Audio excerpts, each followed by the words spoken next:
télévision, donc il faut pour analyser bien.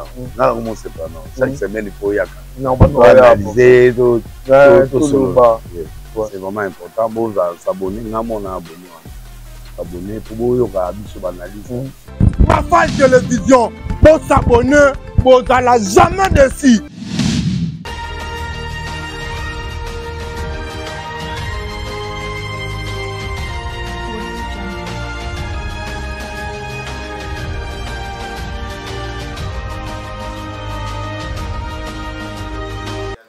Une information qui avait fait la chronique à une certaine période.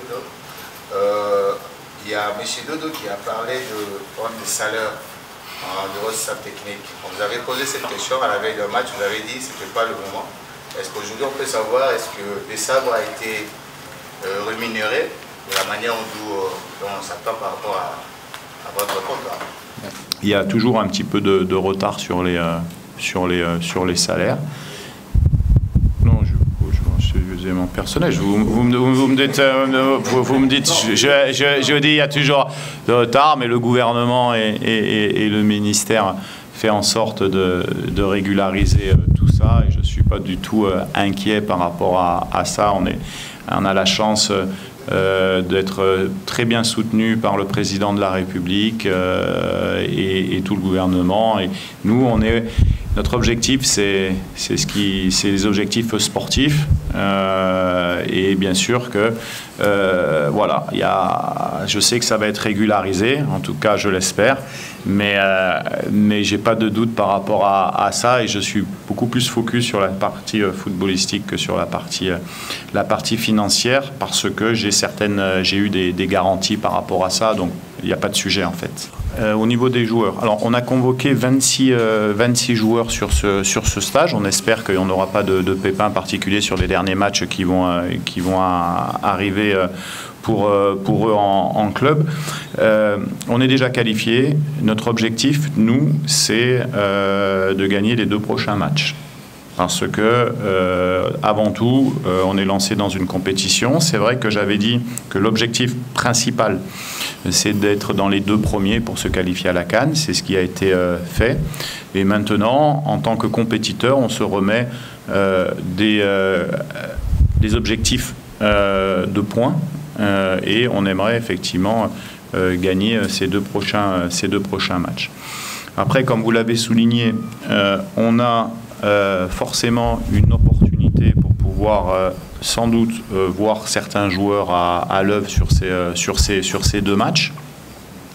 Donc il est évident que sur ces 2 matchs, on peut s'attendre à ce que y ait un peu de modification de joueurs, ou en tout cas des joueurs qu'on souhaite voir un peu plus que d'habitude.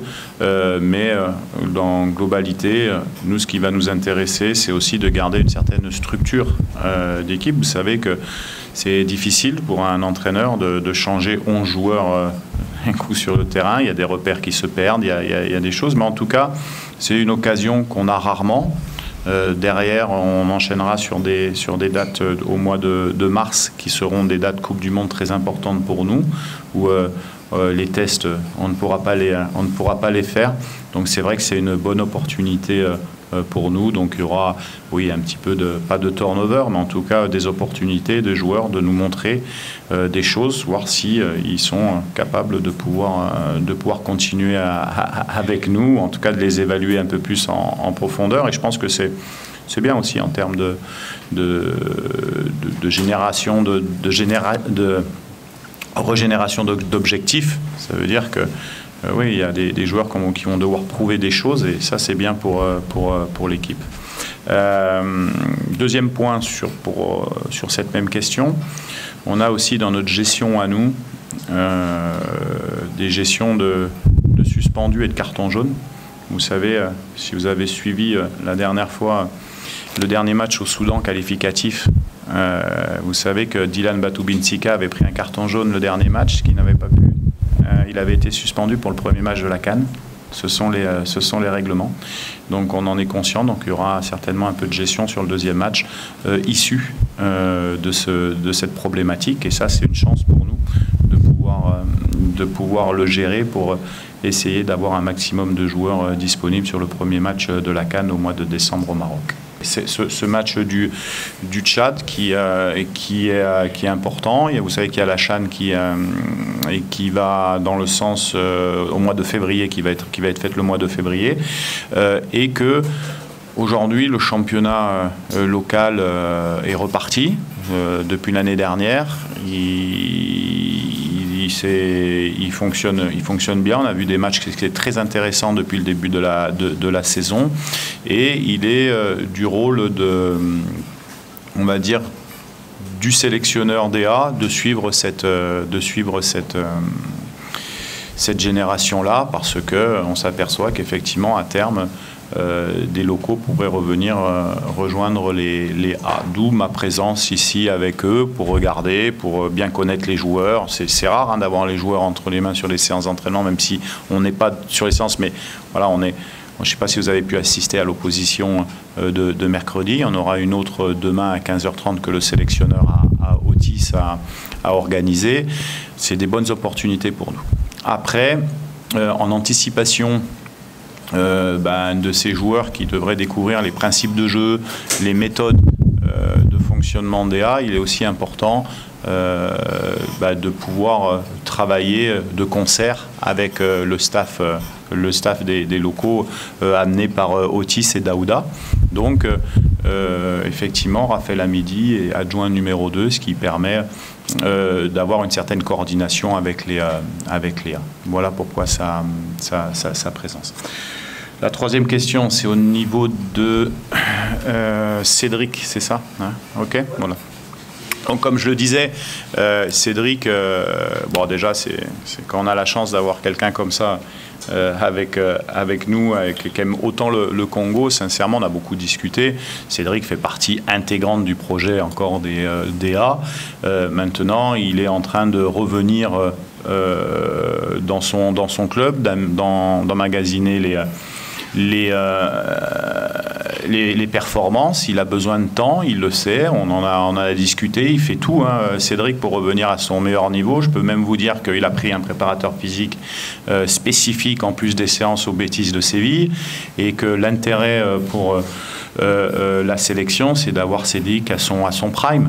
Et on peut dire que son objectif avec la sélection, on se l'est dit, c'est le mois de mars. Donc il devra être opérationnel au mois de mars. Donc dans ce cadre-là, Cédric, on connaît ses qualités, voilà, qui n'ont pas changé, on connaît ses qualités humaines au niveau du groupe. Il fait partie intégrante du projet des DA. Et en même temps, nous, on va continuer sur ces deux matchs qui nous restent à évaluer notre force offensive sur notre position d'attaquant. Susceptible de jouer à 1 ou voire à 2 attaquants contre la Guinée, pour encore évaluer les joueurs qu'on a sélectionnés. Voilà. Et vous savez, quand vous avez là, Cédric, c'est un élément qui est important pour la sélection, et nous, en tout cas, on compte dessus. Maintenant, à lui de bien revenir à son état de forme, et puis de faire une bonne saison en Betis pour être là en mars. Mais s'il revient à son niveau, on n'aura pas de doute par rapport à ses capacités. Quatrième question, c'est par rapport aux journalistes. Oui, donc on m'avait posé la question à la fin du match de la Tanzanie, c'est ça ? La Tanzanie, voilà. Donc moi, l'événement, sincèrement, je ne l'ai pas vu. J'étais dans la séance. Je ne l'ai pas vu. Après, effectivement, j'ai revu quelques images. On m'en a parlé. Je pense que la fédération a communiqué sur ce point-là. J'avais dit que le foot de très haut niveau, c'est les joueurs, c'est les staffs, c'est les supporters, c'est les journalistes, c'est les agents de joueurs même. Voilà, on est ensemble, que dès qu'il y en avait un qui était en difficulté, il fallait l'aider. Donc j'avais donné tout mon soutien à 100% aux journalistes. On essaye, ça va dans ce sens aujourd'hui, de se dire, on comprend que les journalistes ont besoin d'informations, de matière pour faire leur travail. C'est pour ça qu'on se rend le plus disponible possible, et que cet incident est regrettable, et qu'il y a, il me semble, une étude en place, ou des choses au niveau niveaux disciplinaires qui sont mis en place par la fédération par rapport à cet incident regrettable et malheureux et qui n'aurait pas dû se produire. Donc j'avais dit qu'il fallait penser aux journalistes et que si c'était quelqu'un du staff technique qui avait fauté, il faut qu'il soit réprimandé. Et puis voilà, ça va dans le sens... alors j'avais entendu parler de grève, non, il n'y avait pas des choses comme ça où vous souhaitiez un peu marquer le coup. C'est normal, c'est assez logique. Maintenant, nous, la place du journalisme fait que il est important qu'on apporte ce soutien-là, voilà. De ce côté-là. Et puis après, de l'autre côté, c'est comme je vous dis, des fois, on lit des choses, sincèrement, qui ne sont pas du tout vraies. Et on vous appelle à vérifier les sources. Nous, on n'a rien à cacher, hein, sincèrement. Hein, je veux dire, moi, on n'a rien à cacher. Donc, si vous voulez vérifier, vous passez un coup de fil à Jerry et puis vous dites est-ce que c'est vrai ça, est-ce que c'est pas vrai. Bon, je vais vous donner un exemple, par exemple. C'est l'époque des réseaux sociaux. J'ai des réseaux sociaux qui ne sont pas très actifs parce que je suis une génération qui n'est pas forcément dedans, mais voilà. Donc j'ai un Instagram, j'ai un Twitter, j'ai une page officielle Facebook. Je pense que si vous tapez mon nom sur Facebook, vous devez avoir 40 fausses pages, dont certaines qui, franchement, ils sont bons, les gars. Hein. Tous les jours et tout, tu as même l'impression que c'est toi qui parles, et ainsi de suite. Hein. Des fois, je me regarde, je dis, tiens, c'est pas moi. Non. Donc, en fait, alors vous avez les premières choses qu'on m'a dit, mais oui, mais il faut faire certifier les comptes. C'est vrai, c'est ça, il faut faire certifier les comptes. Donc ce process-là, des gens qui s'occupent de moi en termes de communication, font que c'est assez logique. Twitter a accepté ça. Instagram, je crois aussi, peut-être, il faut que je revérifie. Mais Facebook, la vérité, c'est qu'ils ne croient pas que c'est moi, en fait. Tellement il y a de comptes. Vous voyez la problématique. Donc maintenant, c'est pour ça que tout peut se diffuser et que je vous dis, les informations, bien sûr que moi, quand vous m'envoyez, il y a des journalistes qui m'envoient, qui ont récupéré mon numéro de téléphone, qui m'envoient des éléments en direct. Et je dois recevoir 200 WhatsApp par jour. C'est même pas une volonté de ne pas répondre. C'est une volonté que je ne peux pas passer uniquement ma journée, j'ai autre chose à faire que ça. Donc, par contre, et c'est pour ça que dès le début que je suis arrivé, rappelez-vous bien, je vous ai dit, tout ce qui doit passer, c'est Jerry qui doit le gérer. Donc lui, c'est son métier. Si vous avez besoin d'une information, il va vous dire oui, non, et puis s'il ne sait pas, il va me contacter. Voilà. Tout ça pour vous dire que pour moi, la presse, c'est important, c'est très très très important, au même titre que nous, la discipline de mon staff, qui doit bien répondre à ces exigences-là. Voilà, en tout cas, tout le soutien est aux journalistes qui a été affecté par cet événement.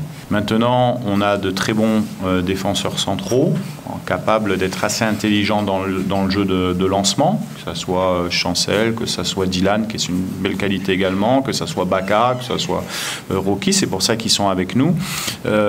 Donc, c'est vrai que nos options de lancement, elles se font notamment quand on joue contre une équipe à un attaquant avec nos deux centraux, puis des fois, quand on joue avec une équipe qui vient nous presser à deux attaquants, on relance le jeu avec trois joueurs. Après, on a donc des fois ça fonctionne, des fois ça fonctionne pas. C'est le football. On s'aperçoit que fait quand même de bonnes prestations en termes d'animation offensive de football sur de la pelouse, sur l'artificiel. C'est vrai que on a fait arroser le terrain contre la Tanzanie pour avoir un peu plus de vitesse sur le synthétique, mais c'est vrai que c'est toujours difficile pour des équipes, pour les deux équipes, de créer un gigantesque spectacle comme on a vu sur les terrains à la CAN, puisque vous avez pris l'exemple du Maroc, de la Zambie ou d'autres. Là, on est dans des situations de jeu, et j'espère qu'à terme, un pays comme la RD Congo pourra avoir un terrain et une surface de jeu à la hauteur du niveau de son football, c'est-à-dire un hybride ou une vraie pelouse, parce que le spectacle sera meilleur sans doute. En tout cas, nous on est dans un projet de jeu, on avance, Sincèrement, on avance. Déjà sur l'aspect défensif, on est pratiquement en place. Sur l'aspect offensif, bien sûr qu'il nous reste encore beaucoup de travail. Mais c'est vrai que ça, c'est c'est encore un des points d'amélioration de la variété de nos animations offensives et on y travaille. Voilà. La deuxième, c'était l'auto-évaluation. Moi, je dirais que comme vous, hein, comme nous, on est toujours en train d'apprendre, hein, tout le temps. Hein, donc, le pourcentage, ça serait difficile de dire où il se situe. En tout cas, ce qui est sûr, c'est que collectivement, dans ce projet-là, on a encore une marge de manœuvre au niveau on en parlait avec la fluidité des animations offensives. Je veux dire, c'est pour ça aussi qu'il y a peu de changements dans l'effectif, parce que même si on a eu l'apport de certains jeunes comme Mouko, Mboukou ou Sadiki ces derniers temps pour régénérer, ce sont des bons joueurs, mais pour progresser, il faut répéter. Et vous devez répéter souvent avec les mêmes joueurs. Donc pourcentage, je ne sais pas ce qu'on pourrait dire comme pourcentage. En tout cas, ce qui est sûr, c'est qu'on a encore une marge de progression. On est 10e équipe africaine. Notre objectif, c'est d'essayer à terme d'être dans les 5. Donc ça veut dire qu'il y a normalement 9 équipes qui sont meilleures que nous en Afrique, vu le classement FIFA. C'est ce que ça veut dire. On a déjoué les pronostics, parce qu'on a été 4e sur 52 à la CAN, puisqu'il y avait 52 pays engagés africains. Donc voilà, on doit se situer un petit peu au-dessus de cette 10e place. Maintenant, il faut le montrer comme on essaie de le montrer tout le temps. L'expérience par rapport à ce qu'on a pu vivre, ce que j'ai pu vivre dans ma carrière, hein, c'était ça la question. Oui, j'ai eu la chance de faire pas mal de championnats, de faire des finales de Ligue des Champions, demi-finales de Ligue des Champions, des Cannes, le CHAN aussi en tant qu'entraîneur principal. Donc ça nous donne une certaine expérience. Et c'est vrai que depuis qu'on travaille ici au Congo, on a beaucoup de satisfaction, donc je dirais que même si ce n'est pas terminé, c'est un moment important de ma carrière qui est de pouvoir prendre un projet et essayer de le faire évoluer dans son contenu sportif. C'est ce qu'on nous demande, on est entraîneur, contenu sportif, et également dans le contenu organisationnel, ce qu'on a su faire. Donc je dirais que faire une demi-finale de la CAN avec le Congo, c'est pas gagné. La CAN, nous, c'est ce qu'on recherche.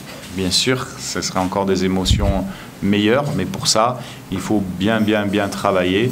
On a encore beaucoup de travail pour y arriver, et c'est ce qu'on fait tous les jours. Il y a une remarque pour que vous avez une même mise sur le football congolais. Vous gérez tout, de l'équipe A aux équipes d'âge, avec une agence. Qu'est-ce que vous répondez à cette remarque? Alors je vais vous poser cette question parce que on refuse les on-dit et aussi la spéculation. Est-ce que vous êtes dans de bonnes conditions de travail pour atteindre vos objectifs? Je parle en termes de moyens, surtout en ce qui concerne votre fonction de manager. On se pose des questions sur les sélectionneurs managers et la direction technique nationale de football. On se rend compte que aujourd'hui, messieurs les sélectionneurs managers est devenu l'homme à tout faire. C'est-à-dire que... Je vais répondre à la fois en même temps, peut-être c'est le même sujet, d'accord? Alors, premièrement, par rapport aux sélections d'âge, moi, la prérogative qui m'est donnée, c'est manager sélectionneur des A. D'accord ? Forcément, il y a une proximité, et je le rappelle, avec le CHAN, puisqu'on se doit, dans notre métier de sélectionneur des A, de connaître les joueurs locaux. C'est pour ça qu'on est là pour suivre les matchs, pour les sélectionner si on estime qu'ils vont servir à la sélection A. Donc forcément, il y a une proximité avec les A.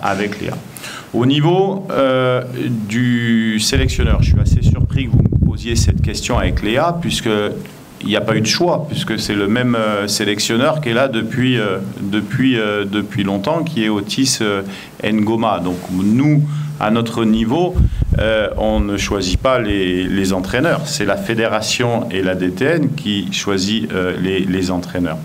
Dans la relation, pour aller plus loin, avec la direction technique nationale, vous savez que j'habite à Kinshasa, vous savez que je suis souvent là, donc forcément, dans des échanges techniques, que ce soit à la fois avec la fédération, que ce soit avec le directeur national, on me demande mon avis.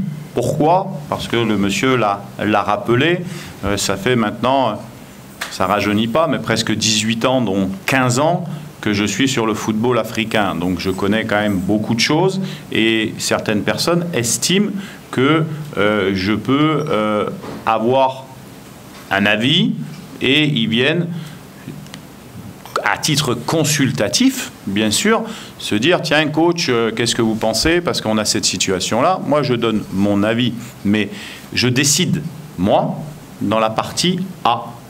Tout ce qui est avec l'équipe nationale A, je décide. Tout ce qui est dans la partie, par exemple, du CHAN, c'est pas moi qui choisis les joueurs. Hein. C'est pas moi qui choisis les joueurs. Hein. C'est le sélectionneur avec son staff qui a choisi les joueurs à sélectionner. Voilà. Donc, c'est pas, il y a pas de, il faut comprendre que ça soit avec Médard, le DTN, que ça soit avec les coachs des équipes nationaux, il y a une synergie de travail qui s'est mise en place depuis pas mal de temps et qui fait que on essaye d'apporter, nous, notre expérience, en tout cas quand on nous le demande. Quand on nous demande, on essaye de répondre par notre expérience. Mais tout ce qui est les décisions techniques hors de la sélection A, chacun a son qu'est-ce qu'on peut prendre comme exemple? Les U20 par exemple, vous savez, je ne sais pas si ils savent, peut-être ils vont jouer en Arabie Saoudite, vous savez, c'est le sélectionneur qui a décidé qu'il allait jouer en Arabie Saoudite, c'est le sélectionneur qui décide de la liste, et nous on la prend comme ça, la liste, mais c'est normal, c'est le rôle d'un sélectionneur. Maintenant, si le sélectionneur nous appelle en disant, coach, est-ce que vous pensez que ça, on va donner notre avis, parce que à un moment donné, on est référent. Pourquoi? Parce qu'on a cette expérience-là, et surtout parce qu'on est disponible pour ça. Voilà, c'est tout. Donc, il n'y a pas de sujet par rapport à ça. Et après, le fait qu'on suive les U20, par exemple à l'Unifac, on a suivi les U20 à l'Unifac. J'ai suivi les U20 à l'Unifac. Pour quelle raison, à votre avis? Parce que j'espère que dans les 4 ans à venir, il y a quand même des joueurs sélectionneurs en U20, enfin des joueurs U20 qui viennent en A. Ça ne se fait pas du jour au lendemain, tout ça. Voilà. Moi, j'aurais pu rester chez moi, hein, je vous le dis. Hein. Ou j'aurais pu aller faire des voyages pour aller voir des matchs en Angleterre, hein, si j'avais voulu. Hein. Non, on est resté là parce qu'à un moment donné, donc quand on est là, ouais, peut-être que le sélectionneur, à un moment donné, qu'est-ce que tu as pensé de ce match? Qu'est-ce que tu penses? Mais c'est normal, c'est notre vie de sélectionneur. Ce qui est important, c'est que chacun soit autonome dans sa manière de faire. Si on prend par exemple le coach Otis Ngoma, Otis, il choisit son stage, il choisit ses joueurs, il choisit à quelle heure il fait l'entraînement, il choisit son contenu de stage, et puis c'est tout. Et c'est partout pareil. Et c'est comme le DTN, quand le DTN il me sollicite sur une ou deux situations, j'apprends mon avis, mais moi je n'ai pas pouvoir à décider, sauf que j'ai le devoir, quand on me le demande, de partager mon expérience, comme de temps en temps, moi, je vais téléphoner ou je vais voir le DTN ou je vais voir quelqu'un en disant « Qu'est-ce que tu penses de ça ?» Ça marche dans les deux sens. Hein. Ça marche dans les deux sens. Voilà. Donc, par rapport à ça, il n'y a pas de situation par rapport à ça. Après, je suis là, moi.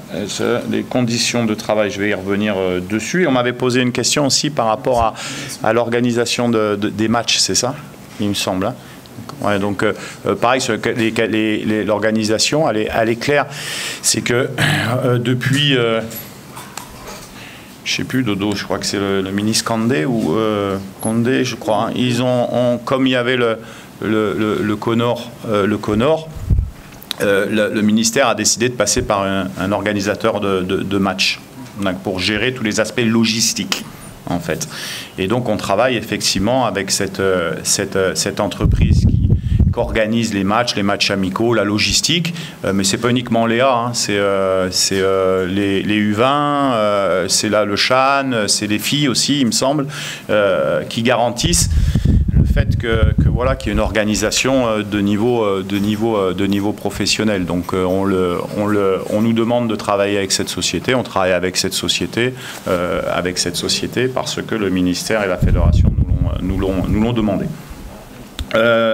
Après, au niveau des conditions de travail, on m'a demandé si j'avais des bonnes conditions de travail. C'est ça, hein, d'accord ? Bah, elles sont très bonnes. Ouais, je vous confirme que les conditions de travail qui sont à la disposition de l'équipe A, que ce soit la logistique, que ce soit l'encadrement, font partie intégrante de la réussite actuelle de la sélection nationale, pourvu que ça dure.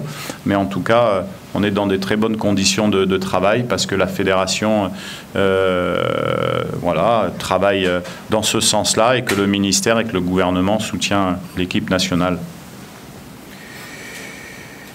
Binationaux. Hein. Alors, bah, c'est pareil, ça va dans le sens que je vous disais. Le nombre de bêtises que je lis des fois sur les réseaux, alors sur des joueurs et ainsi de suite, mais on ne peut pas répondre à tout, hein, c'est évident. Mais aujourd'hui, on est en contact avec certains joueurs. Il n'y a pas de joueurs à très court terme qui vont venir renforcer l'équipe, à part si les joueurs nous appellent en nous disant je veux absolument jouer pour l'équipe nationale A, mais nous on ne court pas après les joueurs. Nous, oui, effectivement, dans les noms que vous avez cités, on a rencontré ces joueurs-là, on a exprimé, on a exposé les objectifs qu'on a avec la sélection, mais on est très content avec les joueurs qu'on a actuellement. Après, si on estime qu'il y a des joueurs qui peuvent apporter un plus à la sélection, bah on écoutera et puis on les fera venir avec plaisir. Après, on suit pas mal de jeunes. C'est vrai qu'on suit pas mal de jeunes, mais des jeunes qui sont aussi déjà sélectionnés dans d'autres fédérations, comme la Hollande, comme l'Angleterre, comme la France. Et à un moment donné, il faut comprendre ces jeunes aussi. Peut-être certains ont besoin de temps aussi pour faire un choix d'équipe nationale. Il y en a qui le font plus tôt, comme ça a été le cas pour Noah, comme ça a été le cas pour Mouko ou Mboukou, mais il y en a d'autres qui ont besoin de temps. Donc nous, notre objectif, c'est de travailler avec ceux qui sont concentrés à 100% sur l'objectif du Congo. Et c'est vrai qu'on ne peut pas vous dire que depuis quelque temps, on reçoit des appels, oui, de personnes ou d'entourages qui font qui aimeraient venir en équipe nationale. Et quand on estimera que ça sera le bon moment, on fera appel à eux si on en a besoin. Mais voilà, il n'y a pas de... on n'a pas de nom à donner, mais dans les noms que j'ai entendus, il y en a certains qui ont refusé catégoriquement. Et M. Saïdi, on a vu que Christophe Kalala-Maele, il s'est livré de faire une vidéo, de mettre la vidéo à la place publique, en disant qu'il ne connaissait pas, il ne connaît pas le journaliste en question. Je ne sais pas si la commission des disciplines existe au sein de l'équipe nationale, parce que c'était à la veille d'un match très capital. Est-ce qu'on peut dire que le mot discipline est très loin d'être employé au niveau de la sélection nationale?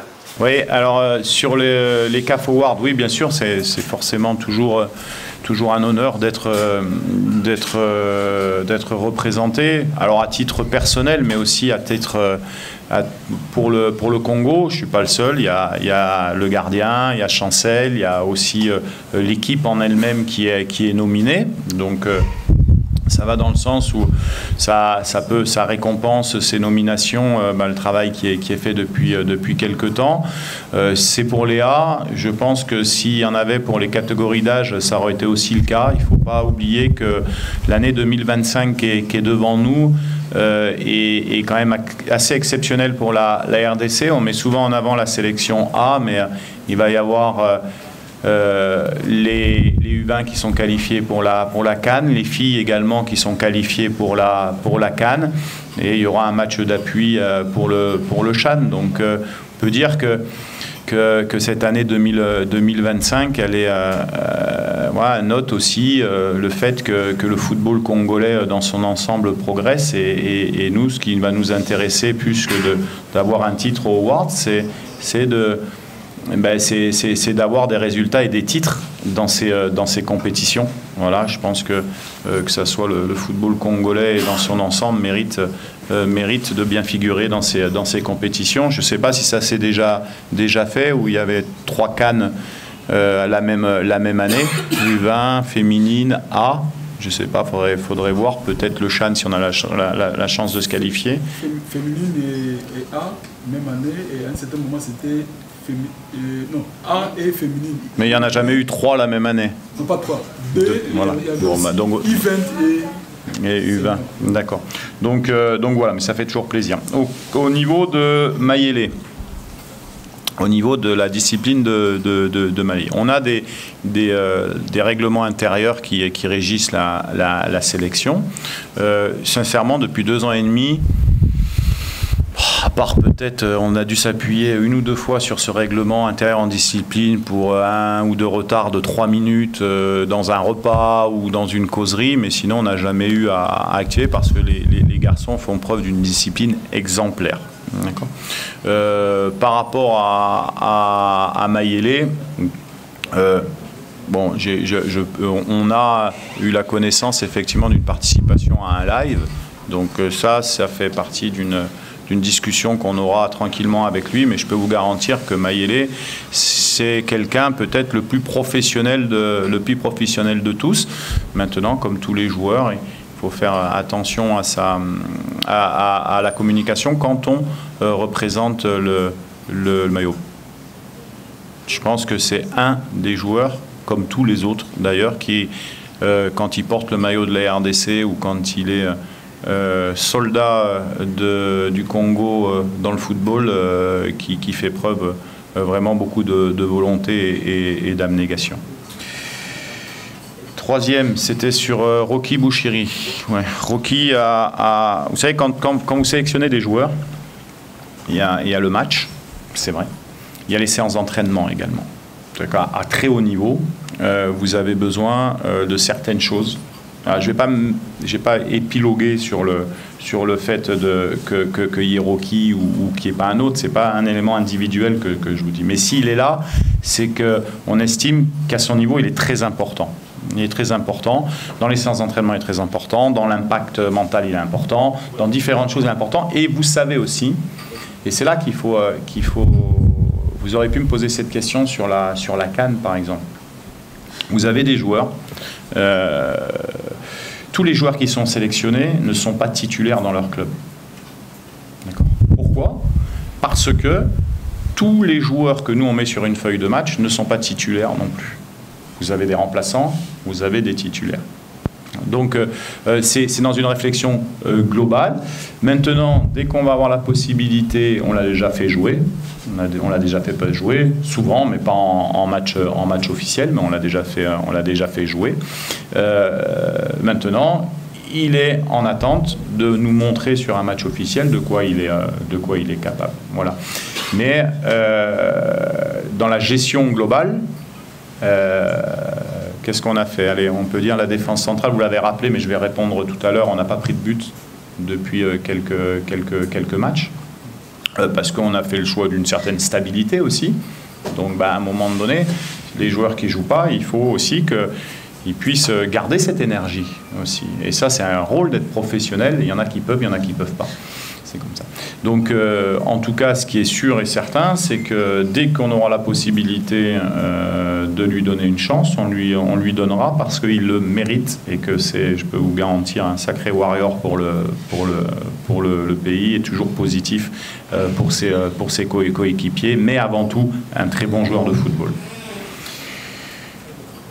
Alors, on a rappelé 6 buts Et c'est ça, 6 buts marqués et 0 encaissés. Vous auriez pu me poser la question de l'autre côté quand même. C'est-à-dire de se dire, une équipe qui marque 1,2 buts par match, c'est-à-dire vous commencez votre match et vous avez déjà marqué 1,2 buts. C'est difficile au football de marquer des buts. Hein. Donc on peut dire que défensivement, effectivement, on n'en a pas pris, parce qu'à un moment donné, il y a l'organisation, mais il y a surtout la qualité des joueurs. Rappelez-vous, contre la Guinée, l'arrêt de Berthaud contre Bayo à 0-0. Ça, c'est la qualité des joueurs. Donc non, je pense qu'on peut pas, il faut répondre à votre question, on ne peut pas dire ça.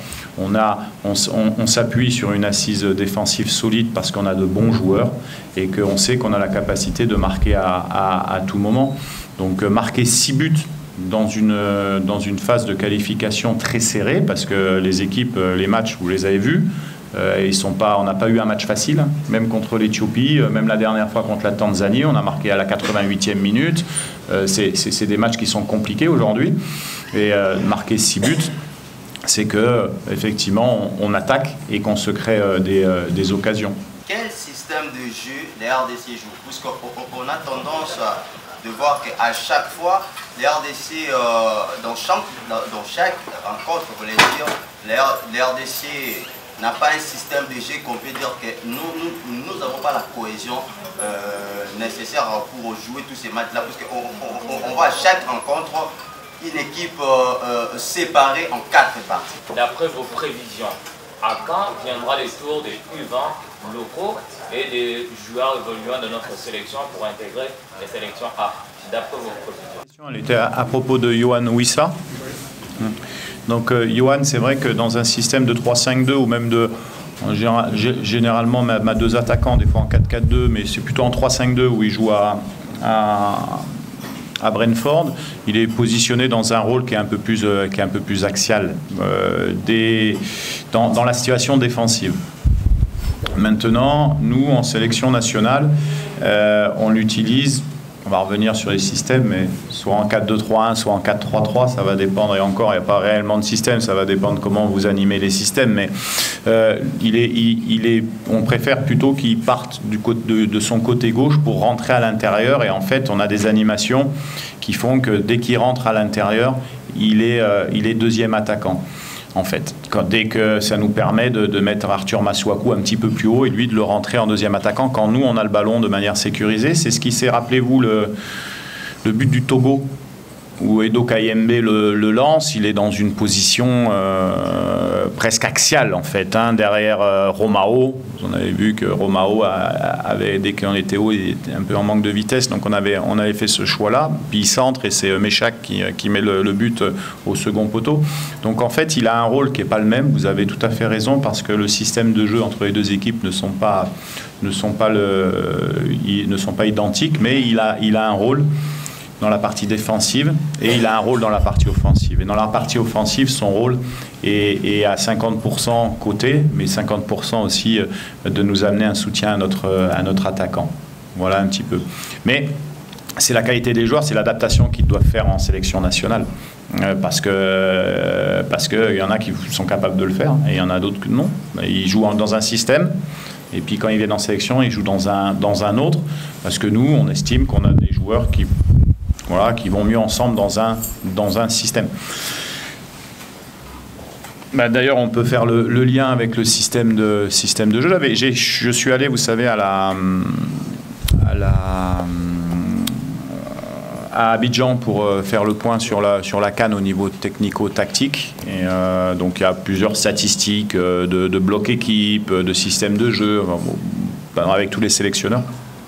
Nous, on était l'équipe qui avait parmi toutes les équipes l'organisation défensive compacte, la mieux utilisée dans les phases défensives. Ils ont pris comme exemple, ils ont fait plusieurs minutes dessus, un peu à l'image de ce qu'on a montré sur le but, rappelez-vous, de Silas quand il contre la Guinée, où il obtient son penalty. On est dans un bloc assez bas, très fermé, et à un moment donné, on récupère le ballon pour aller vers l'avant. Donc tous ces aspects-là de système compact, on les a. Donc Bon, un système ouvert, j'ai entendu un système ouvert, mais si on a au football professionnel un système ouvert, on ne fait pas 4 matchs sans prendre but à très haut niveau. Mais en tout cas, le système, comme vous avez pu, on l'a fait évoluer depuis 3 matchs. 1, 2, 3, 4 matchs. Je ne sais pas si vous vous en êtes rendu compte, mais on était plutôt dans un 4-2-3-1 avec un 10 un petit peu libre. Et puis, on a renforcé ce milieu de terrain en étant en 4-1-4-1 avec 2-8 qui sont un peu plus qui nous permettent d'aller presser un petit peu plus haut. Et c'est ce qui s'est passé contre la Guinée. Rappelez-vous du but contre la Guinée où Edo Kayembe met sa frappe. Nos 2-8 sont hauts, ils font une erreur, on récupère le ballon sur ces. Donc, on peut dire qu'aujourd'hui, on utilise un système en 4-2-3-1 qu'on est capable de bien maîtriser. On utilise un système en 4-3-3, alors on va dire plutôt en 4-1-4-1. 4-1-4-1 et on a un troisième système qui est en 4-4-2 où on peut être susceptible d'évoluer sur les prochains matchs dans ce système-là pour avoir 2 attaquants. On est passé à 2 attaquants régulièrement sur certains matchs où on était un peu en déficit de buts. Voilà sur les systèmes. Alors quand les joueurs locaux, je vais vous dire quand ils vont oui c'est vous, je sais, quand on va estimer qu'ils sont prêts pour le faire, et vous en rencontrez pour un joueur U20, ils ont eu une expérience internationale en Unifac. Ils vont faire la CAN U20. Là, ils partent faire des matchs internationaux, d'expérience. Et le jour où ils seront prêts, de toute manière, nous, on estime appeler les meilleurs joueurs. Mais on n'est pas là pour faire plaisir à l'un ou à l'autre. Il y a de la concurrence, vous le voyez bien. Aujourd'hui, j'ai sélectionné 26 joueurs. Et j'ai pas sélectionné Grady Diagana, et j'ai pas sélectionné Akolo, et j'ai pas sélectionné certains autres qui ont aussi de la qualité. Donc ça nous sécurise au Congo parce qu'on a des bons joueurs. Maintenant, l'équipe, elle a besoin, et elle l'a aujourd'hui par l'intermédiaire de Chancel Mbamba, d'Edo Kayembe, de Meshak, de Silas, de Mayele, de Baka, d'avoir la fibre locale, parce que c'est très important d'avoir un équilibre. On ne peut pas être bon uniquement avec des binationaux qui ne connaissent pas le contexte africain. Donc aujourd'hui, il y a quelques temps en arrière, je dirais que Baka, Mayele joueraient au niveau local pour moi. Mais il y a d'autres joueurs qui sont susceptibles de rentrer dans cette équipe qui se sont expatriés en Tanzanie, comme Mpia, comme d'autres joueurs qu'on suit. Mais en tout cas, nous, ce qu'on espère, et c'est pour ça qu'on fait ce travail de suivi, extérieur avec l'équipe CHAN, pour se rendre compte qu'il y a déjà des joueurs qui sont pas loin, sincèrement, qui sont pas loin. Maintenant, avoir la possibilité d'aller en sélection A, c'est une chose. Gagner sa place par rapport à la concurrence qu'il y a en sélection A, c'en est une autre. Mais on pourrait faire 3 équipes nationales A pratiquement. Nous, quand on fait on en convoque 26. On en sera 26 à Abidjan pour faire le stage. On fait du 10-10 à l'entraînement ou du 11-11, du 10-10 à l'entraînement. Et on a 2 équipes, on se dit des fois, on a l'équipe qui va jouer contre l'équipe qui va être remplaçante. Des fois, ça se fait quand vous êtes entraîneur. Vous savez, ça pour mettre en place les choses. Je dis, mais presque on peut aligner l'équipe qui va pas démarrer. C'est une force pour nous, parce que les joueurs sont sous pression de concurrence. Donc, pour répondre à votre question, dès qu'il y en aura un qui sera à la fois qui aura le niveau, mais il y en a qui ont le niveau déjà, et qui auront un niveau supérieur à celui qui est là, ils seront en place. Mais c'est pour ça que l'année elle est bien, en espérant, j'espère sincèrement que le CHAN pourra avoir une autre expérience de CHAN en essayant de gagner de participer au CHAN, U20, CAN. Forcément que l'avenir de la RDC, avec moi ou sans moi, elle est prometteuse, quoi. Dernière question, c'est la Guinée. Donc la Guinée récupère, vous auriez pu parler aussi de Sceaux, qui n'était pas là au match, le défenseur de Strasbourg qui s'était blessé juste avant. On connaît bien la Guinée, on sait qu'ils ont une obligation de résultat contre nous. Voilà, il récupère Guérassi qui est un attaquant de classe mondiale. Je pense que c'est... Voilà, nous, on aime, de toute manière, les joueurs aiment jouer contre ce type de joueurs. Donc, c'est que la pression, forcément, de ce match-là sera beaucoup plus du côté de la Guinée que nous. Et on sait aussi que c'est des fois difficile de jouer des équipes qui sont un peu libérées dans le jeu. Peut-être avec des joueurs qui vont devoir montrer des choses sur le match aussi pour nous, donc ça va être difficile. Nous, on va faire ce qu'on sait faire d'habitude, c'est-à-dire on va tout donner sur le terrain, on va avoir une bonne organisation, on va essayer de gagner le match jusqu'à la fin.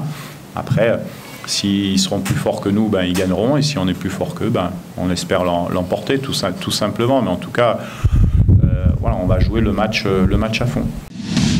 Bafal télévision, donc il faut pour analyser bien.